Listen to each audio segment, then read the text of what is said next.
네, 사사 바이블 우리 옛날에 공부할 때 썼던 PPT인데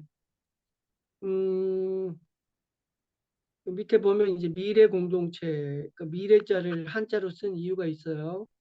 우리가 이 미래가 기존에 해석하는 오지 않았다는 뜻이 아니고, 그러니까 안일 밑자 올레자가 아니라 이 밑자가 양으로 해석되어야 된다는 거죠. 음, 그래서 양이 온다, 혹은 양이 왔다. 우리가 초림하신 그 예수님은 십자가에 하나님의 어린 양으로서 오셨고, 이제 부활하시고 승천하신 그 예수님은 재림 예수로, 왕의 왕으로 다시 오신다는 것을 우리가 믿는 거예요. 그것이 미래예요. 양이 온다. 어린 양 예수 그리스도가 다시 온다. 우리가 그걸 믿는 공동체예요. 그래서 우리가 뭐 어디 무슨 교회, 무슨 교단, 뭐 감리교, 장로교, 회복 뭐 이런 데 안 다녀요. 안 다니지만 우리가 교회란 말이에요. 왜? 그리스도의 몸된 교회란 말이죠. 그래서 주님이 우리의 머리가 되시고 우리가 각자 지체가 돼서 그래서 우리가 교회인 거예요. 근데 이제 우리가 특별히 무슨 뭐 미래 교회라고 하지 않고 이제 공동체라는 이름을 붙인 것은 아까 말씀드린 대로 그리스도의 피로 연결된 우리 하나의 가족이고, 특별히 이 시대의 교회가 잃어버린 정체성이 바로 이 공동체라는 거예요. 하나 되고, 뭔가 언제든지 또 모일 수 있고 흩어져 있지만 한 마음으로 기도하고, 또 언제든지 모여서 우리가 어떤 일을 또 추진할 수도 있고, 하나님 나라를 위해서 하나가 될 수 있는 그런 공동체. 음. 그래서 이게 교회를 지칭하는 여러 가지 이제 헬라어 단어 중에 우리가 커뮤니온, 커뮤니티 이런 뜻을 가지고 있는 말이에요. 그래서 우리가 하나님을 아버지라고 부르고 우리 안에 형제 자매라고 하는 진짜 공동체를 해보고 싶다는 의미에서 우리가 미래 공동체라는 이름으로 모이는 거예요. 그래서 누가 너 어느 교회 다니냐? 우리 미래 공동체 교회에 다닌다. 이렇게 얘기하시면 돼요. 그러니까 우리가 교회고 그렇지만 우리의 정체성은 미래 공동체라는 이름에 들어 있는 거예요. 그래서 특별히 우리가 이 모임을 해서 이 모임을 통해서 어, 좀 공부해보고자 하는 과정의 이름을 사사 바이블이라고 붙인 이유는 이게 44주 동안 본래 계획된 거기도 했지만 이 사사가 이제 밑에 보시면 한자로 써져 있죠.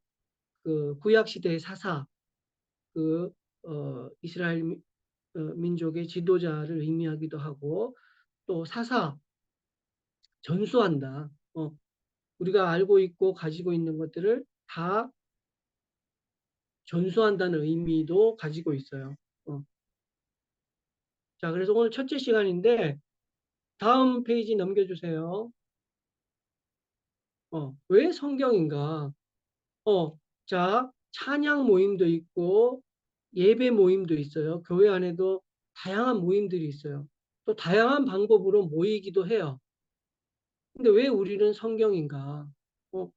뭐, 막 한 시간 동안 찬양 부르다가, 뭐, 누가 설교 짧게 하고, 그렇게 마치는 모임도 있어요. 다 감동받았다 그러고 그렇게 해요. 우리는 왜 좀 고리타분해 보이는 이 성경 공부를 2시간씩이나 하고, 이렇게 하는가? 하나님이 우리에게 주신 방법이기 때문에 그래요. 어. 자, 왜 성경인가라는 말은 사실은 왜 기록과 독서와 연구, 묵상이라는 그런 과정을 우리한테 주셨는가라는 질문과 동일한 거예요. 왜 굳이 이 성경이라는 책이라는 이걸 우리가 읽고 듣고 연구하고 묵상해야 돼요. 왜냐하면 이 이게 옛날 말이고 시대가 다르기 때문에 연구를 하지 않으면은 지 멋대로 해석할 수 있는 오류를 범할 수 있어요.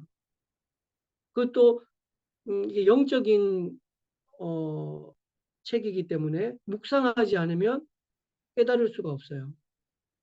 왜 이런 과정을 주셨냐는 거죠. 음. 자, 믿음은 들음에서 나며 들음은 그리스도의 말씀으로 말미암기 때문에 그렇습니다.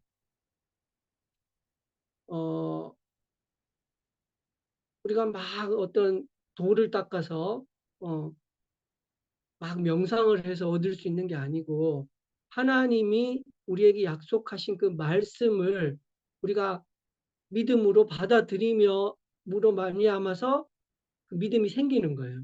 그 언약이 체결이 되는 거예요. 그렇기 때문에 이 말씀이 중요한 거예요. 말씀을 모르면서 내가 하나님에 대해서 안다라고 얘기할 수가 없는 거죠. 그래서 우리가 믿는 것은 다른 게 아니라 성경에 기록된 하나님의 약속, 언약인 거죠. 그래서 계약서예요, 계약서. 그러니까 우리가 이 현실의 세계에서도 계약서 없이 맺어진 것들은 언제든지 파기가 될 수 있고 오류가 생길 수 있고 오해가 생길 수 있죠. 근데 성경에 기록된 하나님의 말씀은 오류가 없는 거예요. 우리와 하나님과의 그 언약이 어, 정확무어하다는 것을 우리한테 확증시켜 주는 거예요. 그래서 우리가 말씀을 알아야 하나님과 나와의 관계도 올바르게 될 수 있고 흔들리지 않는 거예요. 그 어떤 종교적인 교리나 어떤 사람이 얘기하는 거를 믿었다가는 나중에 심판날에 큰 낭패를 볼 수가 있어요. 회복에서 이렇게 가르쳤는데요. 어, 장로교에서 이렇게 가르쳤는데요. 그거 필요 없다는 거죠. 나는 주님이 우리한테 하신 이 말씀에 이렇게 나는 믿습니다. 라는 확증이 나한테 있어야 된다는 거죠. 그리고 결국은 어, 믿음의 결국은 영혼의 구원을 받는 것이라고 베드로전서 1장 9절에 나오는데 어, 이 영혼의 구원을 확정받는 것 역시 말씀이고 어, 거듭나게 하는 씨가 오직 하나님의 말씀으로 말미암는다는 거죠. 어떤 사람은 막 영적인 체험을 쫓아가고 어떤 감동을 쫓아가고 하는데 그게 아니라는 거죠. 이 성경 구절들은 나중에 복습할 때 한 번씩 찾아보세요. 그래서 거듭나게 하는 씨는 오직 하나님의 말씀이다. 그리고 예수님이 이 제자를 양육할 때 뭘로 했냐 하면 말씀으로 했다는 거죠. 그리고 씨 뿌리는 비유에서 그 30배, 60배, 100배 열매 맺는 그 씨는 다름 아닌 하나님의 말씀이라는 거죠. 그러니까 말씀이 뿌려지지 않고, 그러니까 성경을 공부하지 않고, 연구하지 않고, 묵상하지 않고, 농부가 씨를 안 뿌렸는데 어떻게 가을에 추수를 바랄 수가 있겠어요. 저희도 용인의 그 땅에 빈 땅이에요. 그래서 아무것도 안 심었기 때문에 지금 가봤자 풀밖에 없겠죠. 그렇지만 하나님의 말씀을 받은 우리 마음밭은 그게 언제가 될지 몰라도 어, 싹이 트고 자란다는 거죠. 그래서 우리가 그걸 기대하면서 우리가 그 긴 시간 동안 모임 동안 뭐, 뭐 효과가 있었느니 없었느니 저는 그런 거는 모르겠어요. 하지만 제가 믿는 것은 우리가 하나님의 말씀을 전하고 받았기 때문에 뿌렸기 때문에 그 하나님이 자라게 하시고 열매 맺게 하실 거라는 걸 저는 믿는 거예요. 아멘. 네, 그리고 어, 아멘.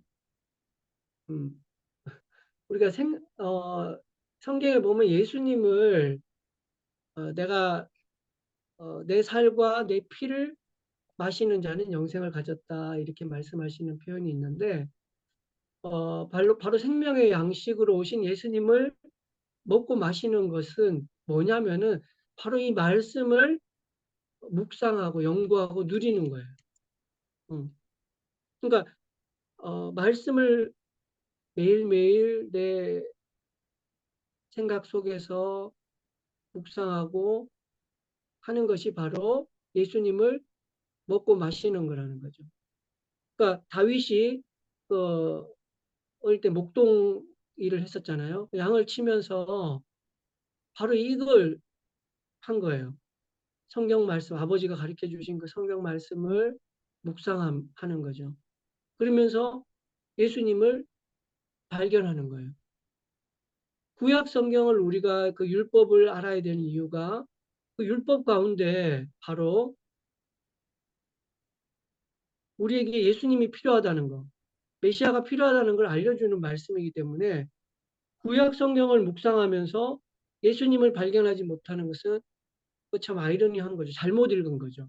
그러니까 유대인들이 어, 그 예수님을 몰라봤던 거예요. 그러니까 예수님이 오셨을 때 어, 자기들 생각하고 안 맞으니까 이제 죽이려고 한 거죠. 그렇지만 구약 성경을 제대로 아는 사람들이라면 이 예수님을 기다리게 되고 예수님을 영접하게 된다는 거죠. 자, 그래서 자, 오디오 한번 켜주시고 이 요한복음 6장 54절 한번 같이 읽어보겠습니다. 시작. 내 살을 먹고 내 피를 마시는 자는 영생을 가졌고 마지막 날에 내가 그를 다시 살리리니. 네, 그리고 밑에 요한복음 6장 63절도 한번 읽어주세요. 생명을 주시는 생명을 분은 주시는 분은 성령이시다. 성령이시다. 그러므로 그러므로 사람의 사람의 힘을 힘은 전혀 전혀 쓸모가 수고가 없다. 없다. 내가 내가 너희에게 너희에게 한 말은 말은 성령의 성령의 말씀이고 말씀이고 생명의 생명의 말씀이다. 말씀이다. 아멘. 아멘. 아멘. 네. 그리고 또 예수님이 마태복음 24장 35절에 이런 말씀하셨어요. 천지는 없어지겠으나 내 말은 없어지지 아니하리라. 그러니까 음, 우리가 이 눈에 보이는 이 세계가 영원한 것이 아니라 하나님의 말씀이 영원하다는 거죠. 우리가 그러니까 영원한 세계를 붙잡는다는 것은 하나님의 말씀에 그 약속을 붙잡는다는 거예요. 그러니까 사라질 것에 우리가 관심을 가지는 것이 아니라 영원한 하나님의 말씀을 붙잡아야 된다는 거죠.